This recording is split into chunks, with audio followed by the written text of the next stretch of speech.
Okay, hi everyone. So we're gonna get started again. For those of you on Zoom, hopefully you've heard everything. All I said was we're just gonna do an AI medicine primer. We're not gonna go into any depth. We're just gonna make sure everybody's on the same page, regardless of what field they're in, so that they're ready for the main event tomorrow. So we're gonna talk a little bit about artificial intelligence. We'll talk a little bit about medicine. We'll talk about how artificial intelligence can be applied to medicine, and then we'll talk about our organization aims. So first of all, where's Russ? Russ, can you stand up? Russ is my PI. I worked with him in med school. He's the one who introduced me to artificial intelligence. He was the biggest supporter, and honestly, I don't think AIMS would have even been alive without Russ. So I always put this slide in my lectures.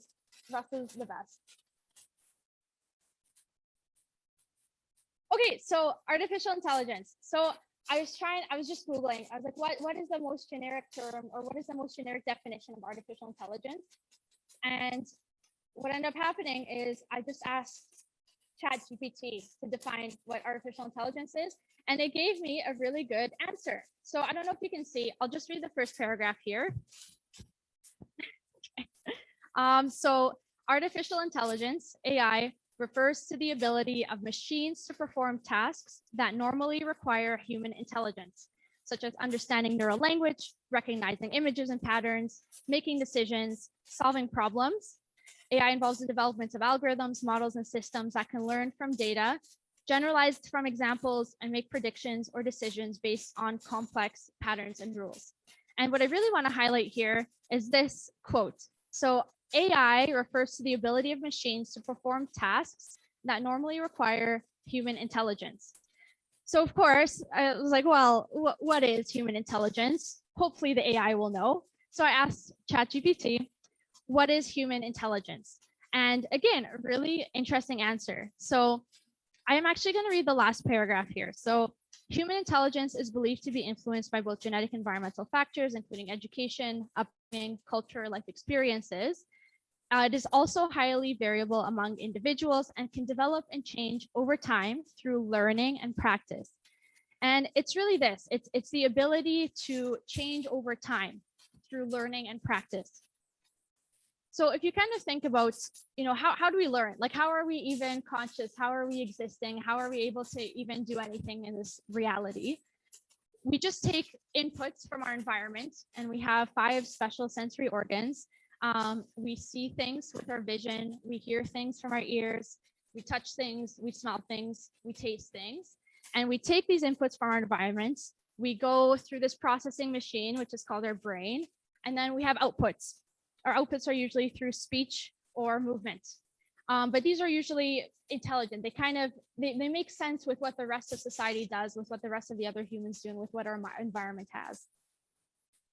So for example, recognizing good boys. I think we can all agree that these are all very good boys. Okay, this is all from learned experience. I think we can look at them, we recognize what they are.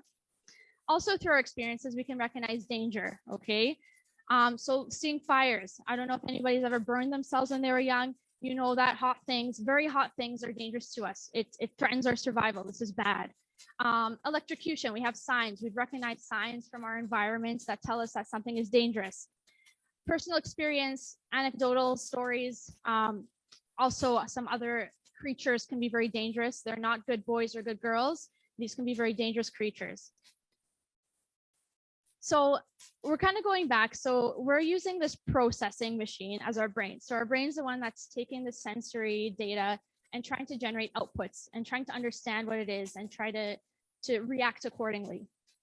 And machine learning is very similar to this. So we give it some inputs, and the data inputs can be variable, right? They can be text, they can be images, they can be sounds. It goes through some processing machine, machine learning algorithm, and it comes out with some sort of output, a well thought out text or image or sound. So we've already seen this used. So for example, ChatGPT, we put a text through, we ask it a question, what is human intelligence? It goes through its machine learning algorithm, and it's able to generate a text. Its output is a text, and it's a very well constructed, well thought out text. Another example is DALL-E 2. So we give it a text, black bear breakdancing with a tornado in the background, and it's able to generate some images. The output is an image, and it's an image that actually is predictable based on what we gave it as the text. So it has kind of some sort of intelligent design to it, right? We give it something, we kind of expect some sort of output, and we get what we expect. So you might be thinking, okay, well, we talked a lot about input and outputs, but what about the actual process? What's actually happening with this process? Why is it able to give these outputs? And this is, I'm sorry for all the AI scientists here. Okay, this is really general, but the umbrella term that we've been using is artificial intelligence. Under that term falls machine learning algorithms. And I only show deep learning here, but there are many different types of machine learning algorithms, right? So there's unsupervised machine learning algorithms, there's supervised, we have neural networks, we have reinforcement learning. And the reason I decided to include deep learning algorithms is because we don't actually know what happens in this process, which is really interesting. Is anybody here involved in explainability work? Okay, there we go, awesome. So I'm not going to go into the whole debate about explainability. But it kind of makes you question whether or not we actually need to understand what the process is required to come out with these outputs. If you really think about our own human brain and why we're able to make the decisions that we're able to, we don't actually know. Like, does anybody here actually know how we're able to function and see reality and react to our reality? We know some bits and pieces of it, but realistically, we don't actually know why we're able to think and why we're conscious and why we're sentient. And in the same way, there are some machine learning algorithms like deep learning where we don't actually know what's happening in there. We just know that it performs well. We give it some inputs. It does some stuff with its convoluted neural networks and its deep learning, and then it comes out with some outputs. And it really questions us whether or not we do need to eventually understand how it works. So that's all I have about AI. So we're going to move on to medicine, which is a little bit of a drastic change. And I was kind of debating on how to introduce medicine. And I thought the best way to introduce it is through history. So ancient medicine, this would be, like the time of the Egyptians and the Romans. Ancient medicine is just like, let's say somebody's vomiting and they don't know why they're vomiting. So they go to their local doctor at the time, and the doctor offers them some sort of remedy, some sort of herbal remedy. And some of them, continue to die, and others don't, and they survive. And when they ask, wow, what was in that potion that helped me survive? The doctors would say, it is a holy power from God and it's magical, and that is why you survived. So a lot of medicine, ancient medicine, they didn't really understand why things worked. Kind of through trial and error, they noticed that some things worked a little bit better than others, but there was no real understanding. There was just kind of anecdotal, generations passing information to the next generation with no real explanation as to why anything worked. When the scientific revolution hit, this was kind of 1500s to 1700s, there's no fixed point. We started finding reasons for why things work. So we started dissecting dead bodies and understanding the anatomy and how everything's arranged inside of us humans. The germ theory was also discovered in the scientific revolution. So Louis Pasteur essentially was able to prove, in a sense, or corroborate his theory that there was this microscopic organism that nobody could see that was able to pass on diseases from one organism to another. Now, right now, this sounds fine, but at the time, it sounds crazy. It's something that we couldn't see. It was just this being that made other people sick, and it transmitted. And they were able to isolate that thing later on, and then they had an explanation for diseases. So modern medicine, we call it modern. We don't really know where it started. I kind of defined it from 1800 to around the 2000s. And this is when we started really going into medicine, making diagnostic tests. So things like x-rays, using microscopes, doing gram stains to identify different bacteria, using blood tests to identify serum abnormalities, and to use these diagnostic tests to better help patients, to understand what they're going through and how to better help them. With these diagnostic tests, we were able to develop evidence-based remedies. And we were able to create pharmaceutical products and procedures to help patients.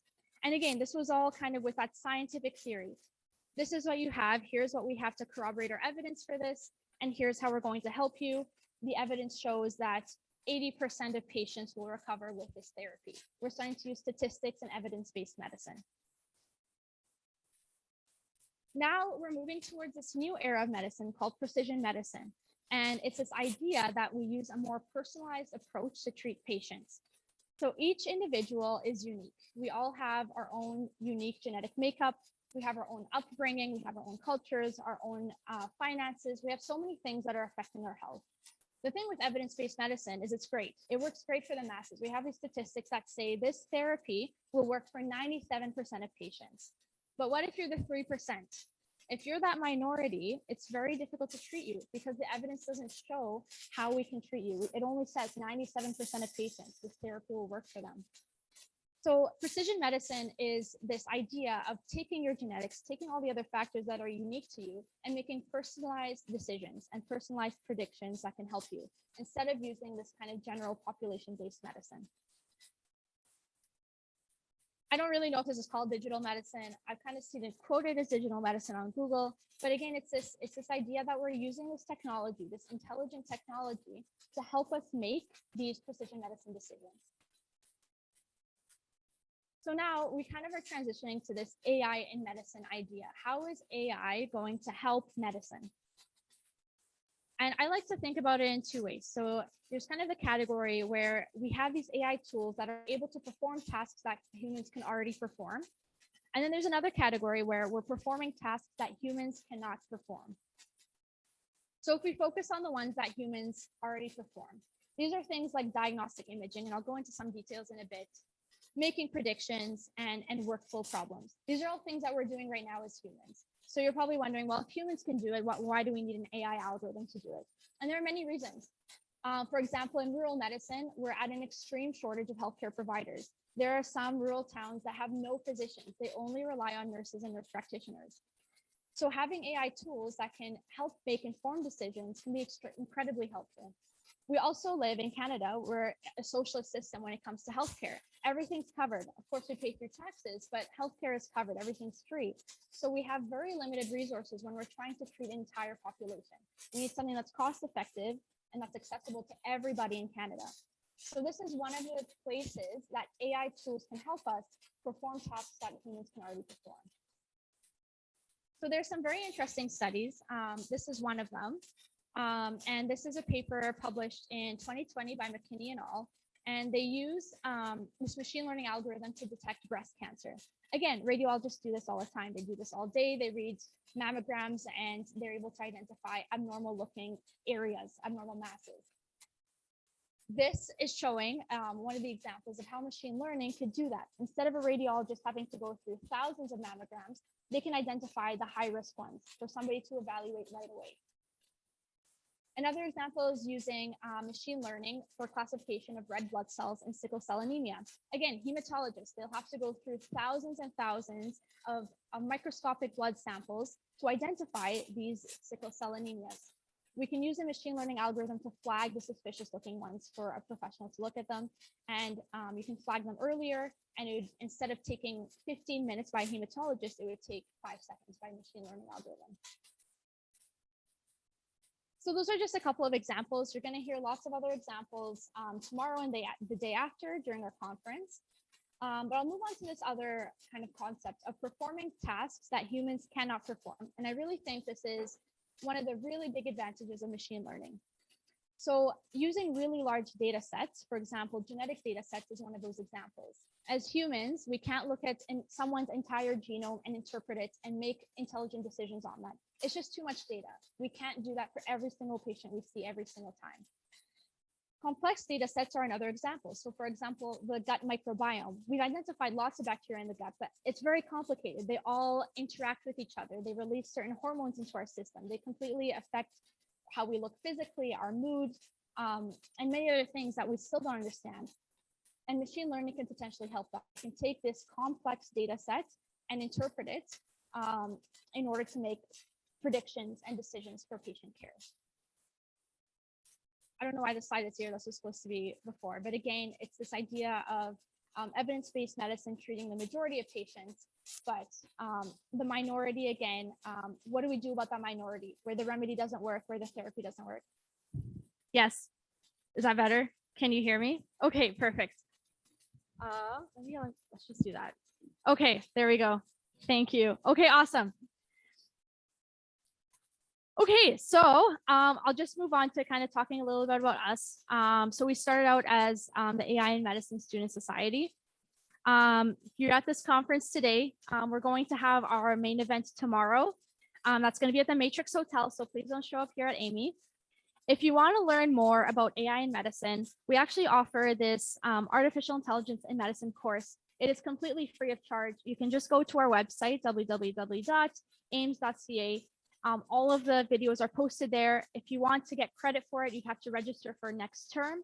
But right now, it's all available there. And we have all of the archived videos. We have 2021, 2022, and as well as this year as we go. And that's the end of my presentation. Isan, would you like to come up here and talk about the next steps?